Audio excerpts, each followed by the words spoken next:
이 시간 하나님께서 저에게 주시는 말씀은 누가복음 12장의 두 군데 말씀입니다. 먼저는 13절에서 21절 그리고 30절에서 31절 사이의 말씀입니다.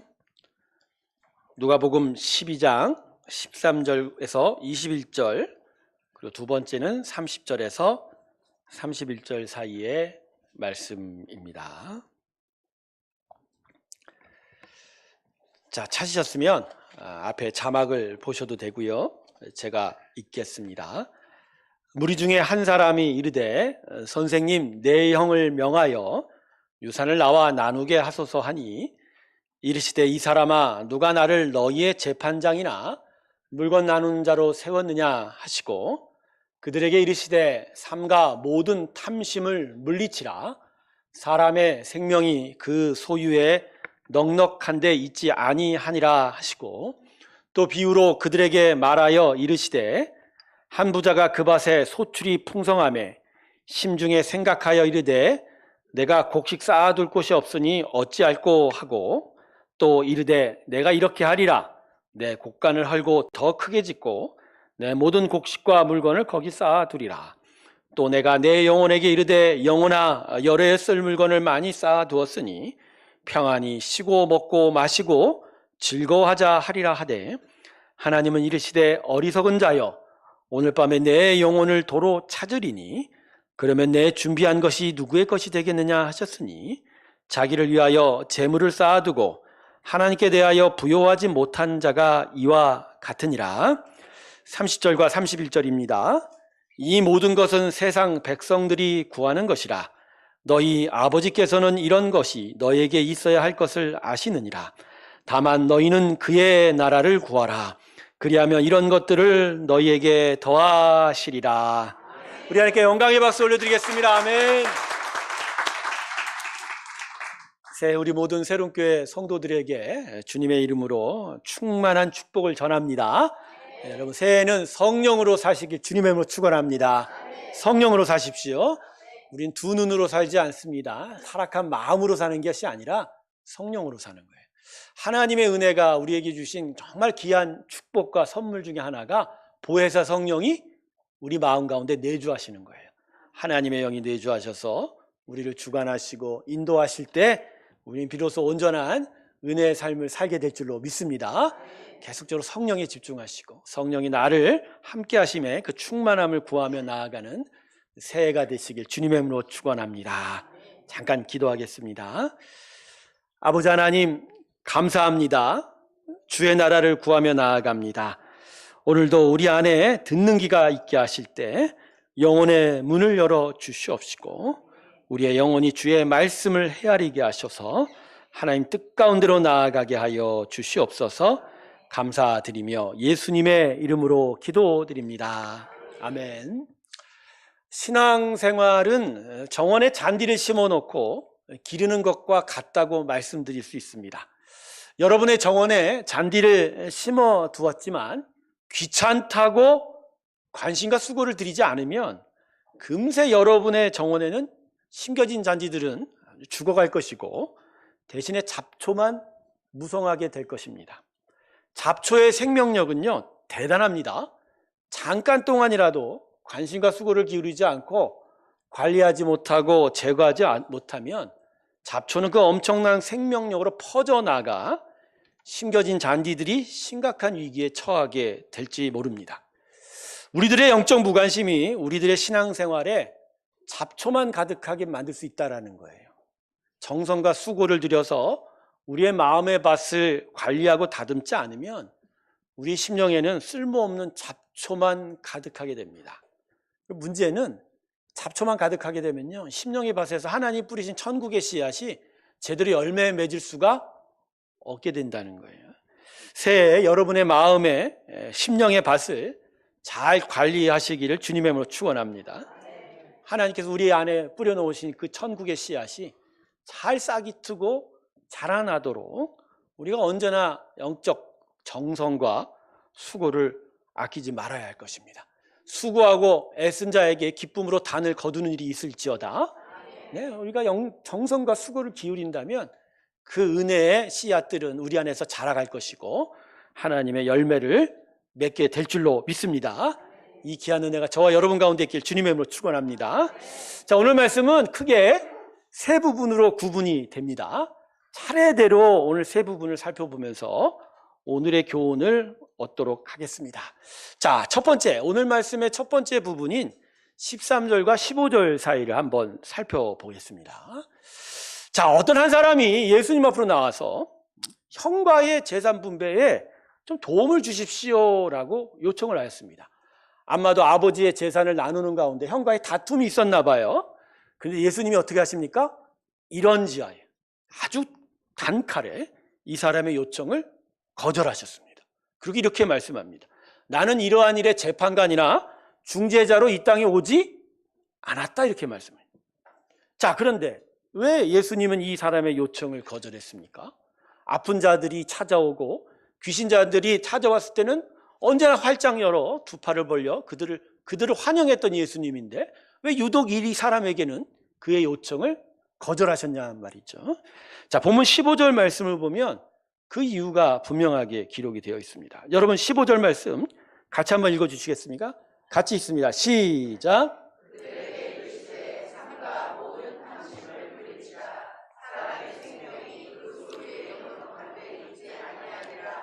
아멘. 자, 이 15절에는 두 개의 단어가 서로 비교가 되고 있어요. 하나는 탐심이고 또 하나는 생명입니다. 그러니까 이 두 단어가 비교되면서 예수님께서 하시고자 하는 말씀의 의미를 드러내고 있는 거예요. 결국 이 두 단어가 비교되는 곳에 있어서 주님께서 말씀하시고자 하는 건 예수님이 이 땅에 오신 목적이 바로 이와 같다는 거예요. 즉 예수님께서 이 땅에 오신 것은 생명을 주시고자 온 거지 탐욕을 채워주고자 온 것이 아니라는 거예요. 그래서 이 첫 번째 부분이 우리에게 주는 영적 교훈은 이겁니다. 이 땅에 오신 예수님이 우리에게 영원한 생명 주시고자 오셨기 때문에 우리 믿는 자의 관심은 예수님이 오신 이 목적대로 영원한 생명에 두어야 한다라고 하는 거죠. 자, 다음으로 두 번째 말씀인 16절에서 21절 말씀을 한번 다시 살펴보겠습니다. 예수님께서는 자신을 찾아온 자의 요청을 단칼에 거절하신 이후에 비유 하나를 들어서 계속 말씀을 이어가셨습니다. 예수님께서 비유를 두시기를 풍성한 소출을 얻은 한 농부에 관해서 말씀하셨습니다. 여러분 이 비유는 우리가 너무나도 잘 아는 비유이지요. 한 농부가 그의 소출을 결산해 보니까 지금 가지고 있는 창고로는 다 보관할 수 없는 거예요. 그만큼 엄청난 양을 소출을 얻었던 거예요. 그래서 이 농부가 뭐라고 생각하죠? 결단하죠? 지금 곡식 창고를 허물어 버리자. 더 크게 짓자라고 합니다. 그러면서 매우 만족한 기분으로 자신에게 뭐라고 말합니까? 본문 19절을 보십시오. 영혼아, 여러 해 쓸 물건을 많이 쌓아 두었으니 평안히 쉬고 먹고 마시고 즐거워하자. 하지만 이 농부는 곧 하나님의 책망을 받았습니다. 주님께서 주신 책망이 뭐죠? 본문 20절이죠. 뭐라고 합니까? 어리석은 자예요. 어리석은 자예요. 어리석단 말이죠. 네. 앞뒤 전후 좌우도 분간 못한다는 거예요. 오늘 밤에 내 영혼을 도로 찾으리니 그러면 내 준비한 것, 네가 가진 모든 소유가 네 것이 되겠느냐. 여러분 이 비유의 초점이 무엇이죠? 여러분 이 비유는요, 탐욕에 빠진 농부의 생명을 하나님께서 취한다, 이게 아닙니다. 이게 아니고요, 그날 밤에 농부가 죽으면 그가 가진 소유는 무슨 의미가 있겠냐는 거예요. 그러니까 농부에게서 중요한 건 생명이지 탐욕이 아니다, 소유가 아니라는 거예요. 그래서 여러분 이 두 번째 본문의 말씀, 이 비유는 첫 번째 부분과 맥락을 같이 하고 있습니다. 즉 탐욕이 생명보다 앞서지 않는다는 거예요. 그러니까 믿음의 사람들의 관심은 탐욕이 아니라 어디에 두어야 된다? 생명에 있다. 이 생명은 영원한 생명을 얘기하죠. 그런데 예수님께서 이 비유를 말씀하신 이후에 청년들에게 말씀 하나를 덧붙이고 계세요. 그게 이 두 번째 부분이 첫 번째 부분보다 좀 다른 게 있는 거예요. 그게 바로 본문 21절이죠. 자, 여러분 21절 다 같이 한번 읽어볼까요? 같이 읽습니다. 시작. 하나님께 대하여 부여하지 못한 자가 이와. 자, 여러분, 이 21절에는 첫 번째에는 언급되지 않는 것이 덧붙여져 있어요. 그게 뭐죠? 하나님께 대하여 부여한 거예요. 그러니까 첫 번째, 두 번째 부분에 공이 탐심과 생명과 탐욕이 비교가 되고 있다면 이 두 번째 부분에서는 유독 하나님께 대하여 부여할 것에 대해서 말씀하고 있는 거예요. 그러니까 탐욕이 생명보다 앞서지 못한다라고 이야기하시면서 바로 그 생명이라는 것이 하나님께 대하여 부여한 것이라고 설명하는 거예요. 그러니까 하나님의 사람은 탐욕이 아니라 생명을 찾아야 되는데 생명을 찾는 일이 바로 하나님께 대하여 부자가 되는, 하나님에 대하여 부요함을 얻게 되는 일이다, 이렇게 이야기하신 거죠. 자, 바로 이 부분이 예수님께서 이 비유를 드신 이유가 됩니다. 첫 번째는 이 세상의 관심이 어디 있는지를 분명하게 짚으신 거예요. 하나님은 분명히 아들 예수를 이 땅에 보내실 때 사람의 탐욕을 채우러 온 것이 아니라 무엇을 주시려고 왔다고요? 생명, 영원한 생명. 그런데도 불구하고 사람은 여전히 어떻게 하고 있다고요? 탐욕. 그게 이렇게 얘기되죠. 먹고 마시고 즐거워하는 거죠. 관심. 그러니까 십자가에 아무리 예수님께서 당신의 모든 것을 들여 구원을 역사를 베푸시고 또 영원한 생명을 얻는 일을 부활을 통해서 우리에게 약속하셨건만 세상의 사람들은 대부분 먹고 마시고 즐거워하는 것에 관심을 두기 때문에 정작 이 십자가의 구원의 역사와 능력은 나타나지 못한다라는 안타까움도 여기 포함되어 있는 거예요. 그래서 이 두 번째 본문을 통해서 하나님께서 우리에게 주시는 말씀은 너희는 하나님께 관심을 두어라. 하나님에 대하여 부요해라. 하나님이 원하시는 생명을 찾아라 라고 얘기하십니다. 그래서 오늘 마지막 세 번째 부분이 바로 이것을 분명하게 결론 맺어주고 있는 겁니다. 오늘 세 번째 부분이 30절과 31절이죠. 특별히 31절 상반절 보십시오. 예수님께서 뭐라고 말씀하시죠? 다만 너희는 그의 나라를, 할렐루야, 뭘 구하라고요? 그의 나라. 그러니까 지금껏 얘기해드렸던 이 세 가지 부분을 함께 합쳐서 결론을 내리고 있는 거예요.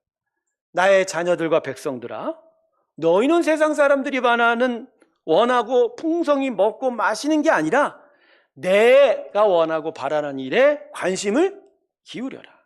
그 일은 세상 사람들이 바라듯 욕심과 탐욕의 일이 아니라 내가 원하는 생명을 얻는 일이다, 이렇게 이야기하고 있습니다. 그런데 이 31절도요 그냥 너의 나라를 구하라, 하나님의 나라를 구하라라고만 멈추지 않고 있다는 거예요. 한 가지 말씀이 덧붙여지고 있어요. 자, 31절 다시 보세요. 30절 하반절에서 이렇게 말씀하고 계시죠. 그리하면 이런 것을 너희에게.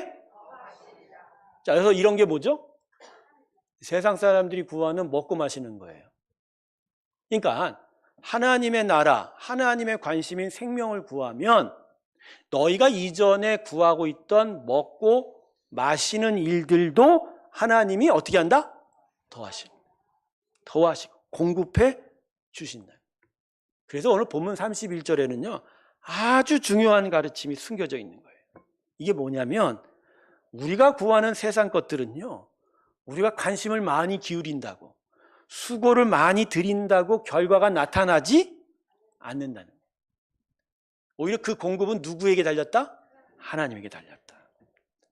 그래서 이 가르침을 좀 요약하는 게 오늘 우리가 본문 사이에 빠진 본문 22절과 29절의 말씀, 누가복음. 이걸 쉽게 두 가지로 요약하면 그거예요. 우리가 구하고 먹고 마시는 건 우리 뜻대로, 우리의 수고와 노력으로 이루어지지 않는다는 거예요. 그래서 예수님이 뭐라고 말씀하시죠?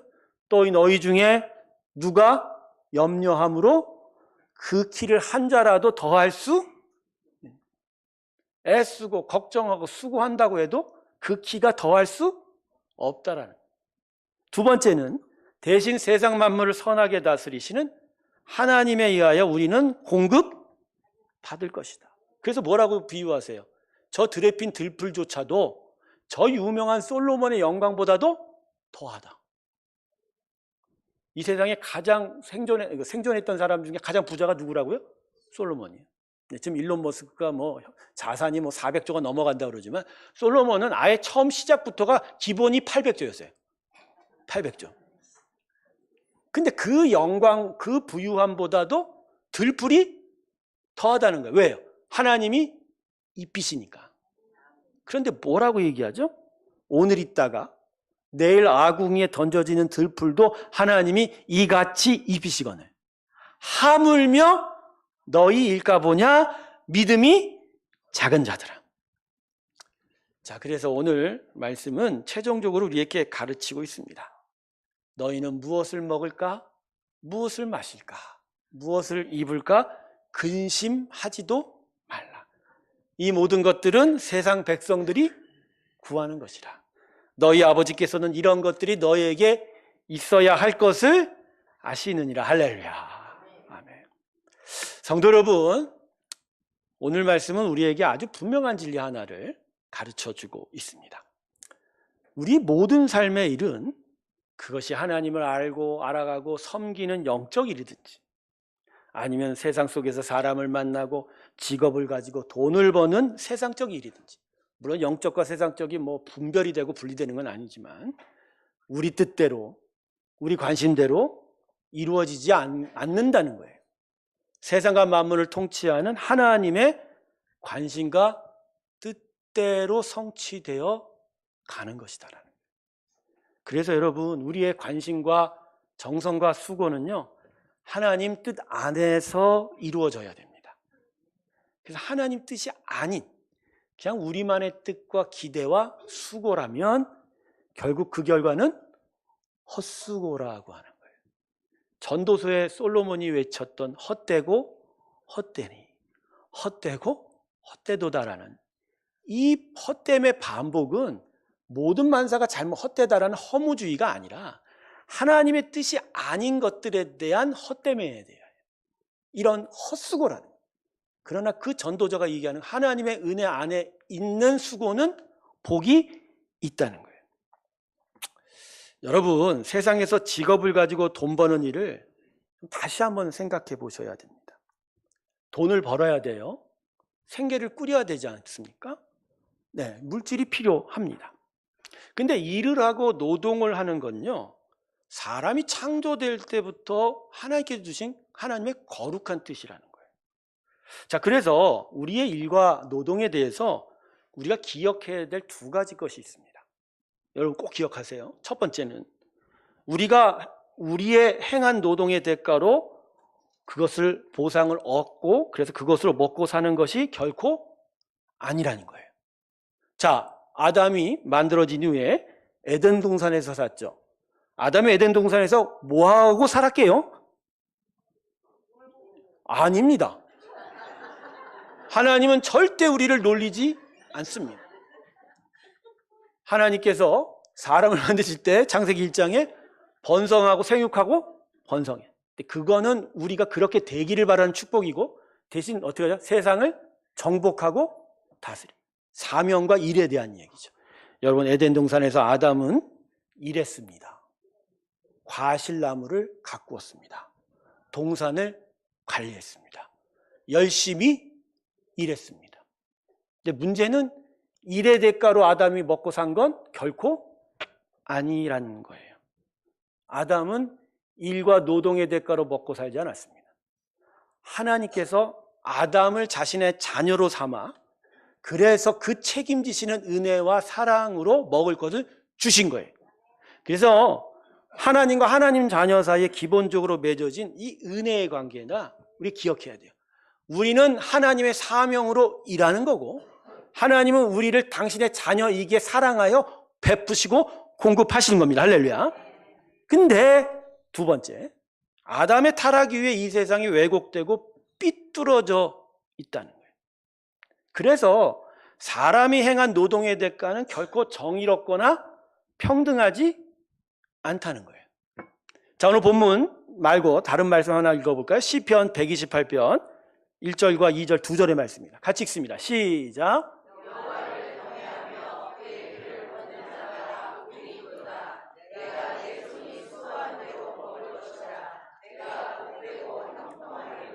자, 하나님의 백성에 대하여 시인이 지금 하나님의 복을 선언합니다. 근데 그 복이 말입니다. 생각해보면 좀 이상해요. 내 손이 수고한 대로 먹을 것이라. 어떻게 보면 일견, 이거 뭐 상식적인 얘기 아니야. 근데 이게 어떻게 하나님이 우리를 향한 축복이지? 이렇게 생각할 수 있거든요. 바로 이 부분이에요. 이 말씀에는 아담의 타락 이후에 세상의 죄악됨과 한계를 전제로 깔고 있는 거예요. 즉 아담의 탐욕 이후에 사람의 죄악과 탐욕이 이 땅을 삐뚤어지고 왜곡되게 만들어서 결코 정의롭지도 못하고 평등하지도 못하고 일한 만큼 보상체계도 제대로 세워지지 못하다는 거예요. 거기다 제가 하나 덧붙인 건 뭐냐면 자본주의 체계가 지금 심화가 되다 보니까 자본주의 체계가 인간의 문명에 나타난 지가 벌써 한 4, 3세기 됩니다. 그런데 이미 이 4, 3세기를 지나면서 3, 4세기를 지나면서 자본주의가 후기 자본주의로 넘어가는 거예요. 조금 전문적인 얘기인지 몰라도. 그래서 세상의 모든 재화와 재물들이 소수에게 깔때기처럼 흘러가서 독점이 되고 있어요. 그러다 보니 아주 작은 물질과 재화만을 많은 사람들이 나눠 가져야 되니까 거기서 스태그플레이션, 인플레이션부터 시작해서 부의 분배와 같은 여러 문제들이 발생하고 있는 거예요. 그러니까 기본적으로 제가 말씀드린 건 이거예요. 이 세상은 지금 삐뚤어지고 기울어진 운동장이라는 거예요. 그래서 제대로 일한 만큼의 대가 받는 것조차 어려운 거예요. 그런데 하나님이 은혜를 베푸시면 수고한 대로 보상을 받을 수 있을 것이다. 할렐루야. 올 한 해 여러분의 직장과 사업터에 하나님의 충만한 보상의 대응이 있기를 주님의 이름으로 축원합니다. 이것도 예수께서 오셔서 하실 은혜의 하나예요. 은혜의 하나예요. 하나님이 오실 때, 예수님이 우리 땅에 오실 때 우리 안에 바로 정의롭고 평등한 이 일들조차 이루어지게 되는 거예요. 어쨌든 제가 오늘 여러분에게 얘기해주고 싶은 것은 세상에서 직업을 가지고 돈을 버는 데 있어서 성경에 가르치면 우리의 정성과 수고가 암만 많아도 외려 아프고 고통스럽다는 거예요. 그래서 더 헛수고만 하게 되고 더 아프고 고통스러울 수 있을 거라는 거예요. 여러분 이게 무슨 말인지 모르죠? 제가 한 가지 말씀드릴게요. 여러분이 일한 거의 대가를 어느 정도 받으면 좋겠습니까? 여러분이 어떤 누구의 밑에 가서 어떤 노동을 제공을 했을 때 거기에 대해서 얼만큼 받았으면 좋겠어요? 거꾸로 여러분이 누구를 고용해서 그 사람에게 일을 시킬 때 그 사람에게 얼마를 줄 수 있을 거라고 생각하세요? 근데 이 두 가지가 가치가 똑같아요? 내가 누구를 위해서 일할 때 1시간에 얼마 받았으면 좋겠어요? 근데 누구를 일시키면요? 그러니까 이게 이미 차이가 나는데 세상이 공평하고 평등할 수 있어요? 이미 뭐 어떻게 돼요? 기울어져 있는 거예요. 제가 여러분에게 자본주의와 지금 현재 문명에 대한 이야기를 거기만 집중해서 하는 건 제가 나중에 성경 강좌 때도 말씀드리겠지만 오늘 제가 말씀드리고 싶은 건 우리가 일과 노동과 근면에 대한 어떤 세상적 보상에 대한 것들조차도 제대로 회복이 완전하지 않은 세상에 살고 있다는 거예요. 중요한 건 예수를 통해서 우리에게 회복된 하나님의 복은 바로 이 일들이 회복이 되는 거예요. 은혜의 공급이 우리에게 주어지기, 다시 회복되기 시작했다는 거예요. 우리 정성과 수고를 정말 기울여서 애써서 무언가를 얻어가야 되는 삶은 이제는 옛삶이고 하나님이 공급하시는 것으로 우리는 살아갈 수 있는 은혜의 해를 얻게 되었다는 거예요. 근데 이건 그러니까 우리가 특정하게 바라고 얻는 거를 하나님께 주신다는 그런 의미가 아니죠. 하나님의 가장 선한 뜻 안에서 우리에 대한 하나님의 책임이 다시 회복이 되기 시작한 거예요. 그래서 돈이 아니고 물질이 아니어도 하나님은 우리 안에 부족함을 충분히 채우신다. 그래서 우리가 복되게 살아간다는 거예요. 이게 성경상에 분명하게 우리에게 보여진 게 바로 출애굽 이스라엘 백성에게 만나와 메추라기가 내린 거예요. 출애굽한 광야에서 40년 동안 단 하루도 빠지지 않고 하나님은 이스라엘 백성에게 공급하셨어요. 하늘에서 만나가 내려오고 매출하게 하느라. 그래서 그것으로 기본적으로 이스라엘 백성은 어떤 노동과 일의 대가가 아닌 그냥 하나님 주시는 대로 먹고 살았어요. 근데 문제는 금방 만나와 매출하기의 맛에 실증이 내서 며칠이 못 가서 그들은 뭐라고 외치죠? 나에게 고기를 달라. 나에게 부패를 달라. 내가 골라 먹을 수 있게 해달라. 하지만 하나님은 40년 동안 만나와 매출하게만 주셨어요. 근데 이거에 대한 메시지는 분명해요. 나 여호와가 결국 이스라엘을 책임진다. 그리고 이 40년을 끝나는 거예요. 그 다음에 가나안 땅을 허락하시고 그 척박한 광야와 그 척박한 산악 지역에 하나님은 적과 꿀이 흐르게 하셔서 이른비와 단비를 허락하셔서 결국 이스라엘 백성이 더 풍성한 걸 얻게 만드셨다는 거예요. 할렐루야. 결국 하나님의 이 공급이 바로 구약이 보여준 이 공급이 바로 우리를 향한 하나님의 은혜의 공급으로 다시 회복이 됐다는 거예요. 그래서 말씀 한 구절 다시 볼게요. 고린도후서 9장 10절의 말씀이에요. 우리 같이 한번 읽을까요? 시작.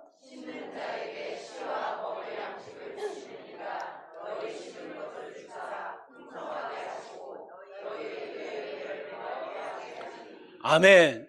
네, 이 고린도후서에서 말씀하는 건 이거예요. 하나님의 사람은 일하는 것이 의의 열매를 맺어가는 일이다. 그건 하나님이 주신 하나님 나라의 씨앗을 심어가고 싹 틔우고 기르고 열매 맺는 일로 나타날 것이다. 그런데 더해서 뭘 준다고 했어요? 먹을 양식을 주죠. 하나님이 책임지시는 거예요. 일과 노동의 대가가 아니라 하나님이 당신의 자녀이기에 당신의 백성들에게 먹을 양식도 충분히 주는 거예요. 그러니까 여러분, 우리 삶에, 믿는 자의 삶에 먹을 거는 누가 책임지세요?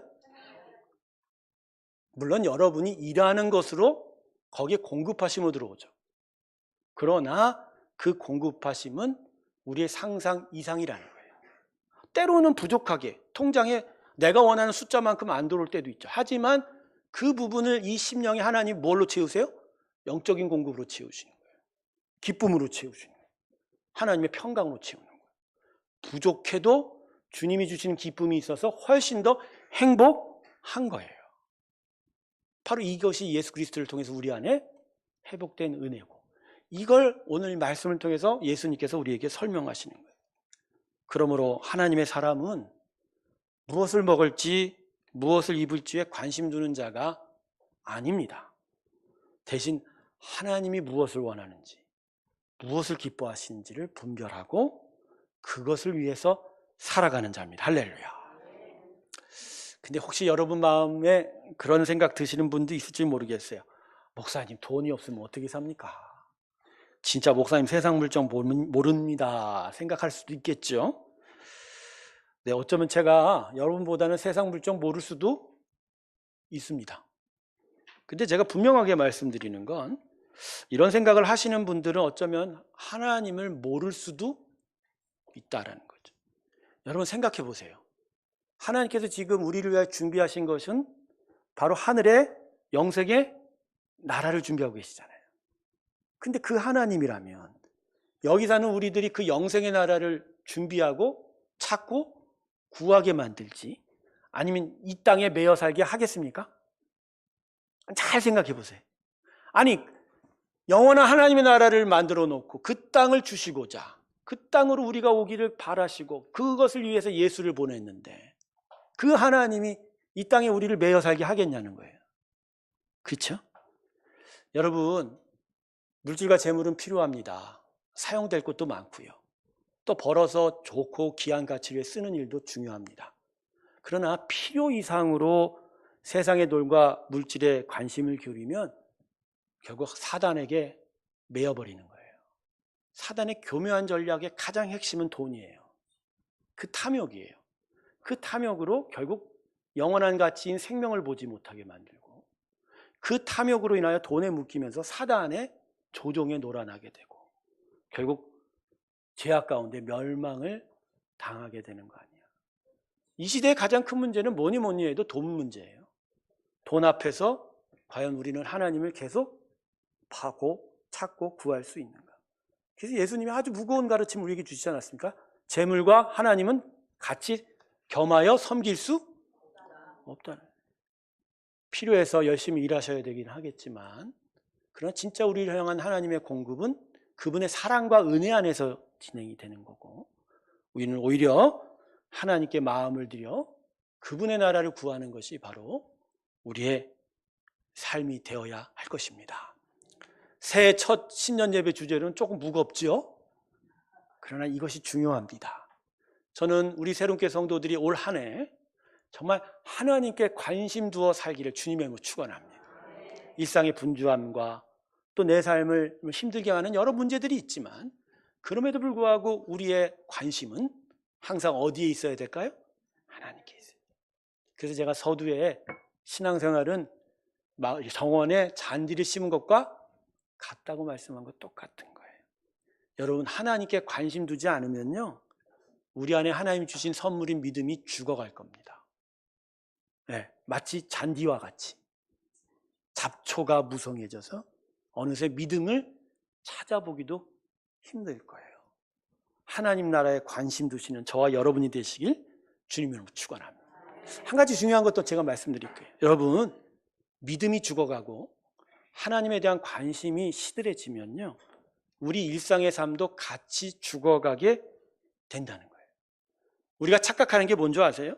믿음이 없어도 세상살이 아주 잘 살 수 있다고 생각합니다. 여러분, 맞습니다. 믿음이 없어도 육체적으로는 부자로 살 수 있고 또 부유하게 살 수 있어요. 예, 또 생명도, 육체의 생명은 지켜갈 수 있겠죠. 근데 문제는 사는 것이 양에 달려 있습니까? 어떻게 사느냐가 중요한 것 아닌가요? 여러분, 뿌리를 깊이 내리며 웅장한 자태를 자랑하는 소나무를 보고서야 우리는 살아있는 것이 바로 이거구나 라고 이야기하지, 들판에 핀 하루살이를 보고서 사는 게 이거야 라고 얘기하는 사람 없을 거라는 거예요.